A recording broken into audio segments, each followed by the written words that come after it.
Kids Old School। चींटी और टिड्डा की कहानी। एक बार की बात है, गर्मी का मौसम था और एक चींटी कड़ी मेहनत से अपने लिए अनाज जुटा रही थी। दरअसल वह सोच रही थी कि धूप तेज हो जाए, इससे पहले क्यों न अपना काम पूरा कर लिया जाए। चींटी कई दिनों से इस काम में जुटी थी। वह रोजाना खेत से उठाकर दाने अपने बिल में जमा करती थी। वहीं पास में ही एक टिड्डा फुदक रहा था।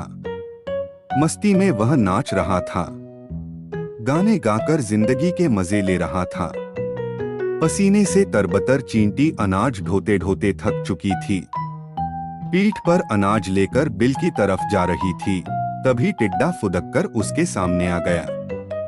बोला, प्यारी चींटी, क्यों इतनी मेहनत कर रही हो, आओ मजे करें।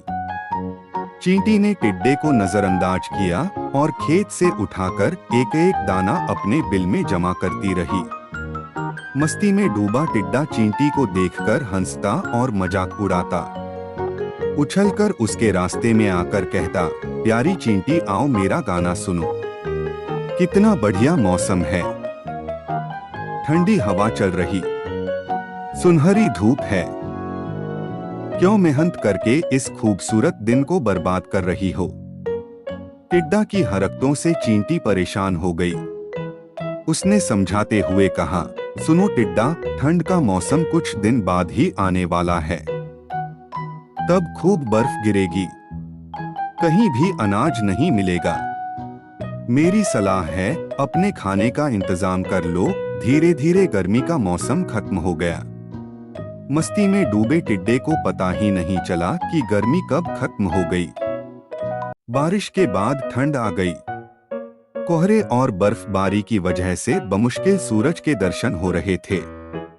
टिड्डे ने अपने खाने के लिए बिल्कुल भी अनाज नहीं जुटाया था। हर ओर बर्फ की मोटी चादर पड़ी थी। भूख से टिड्डा तड़पने लगा। टिड्डे के पास बर्फबारी और ठंड से बचने का भी इंतजाम नहीं था।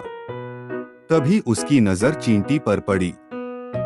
अपनी बिल में चींटी मजे से जमा किए हुए अनाज खा रही थी। तब टिड्डे को एहसास हुआ कि समय को बर्बाद करने का उसे फल मिल चुका है। भूख और ठंड से तड़पते टिड्डे की फिर चींटी ने मदद की। खाने के लिए उसे कुछ अनाज दिए। चींटी ने ठंड से बचने के लिए खूब घास फूस जुटाए थे। उसी से टिड्डे को भी अपना घर बनाने के लिए कहा। कहानी से सीख, अपने काम को मेहनत और लगन के साथ करना चाहिए। उस वक्त भले ही लोग मजाक उड़ाएं, लेकिन बाद में वे ही तारीफ करेंगे।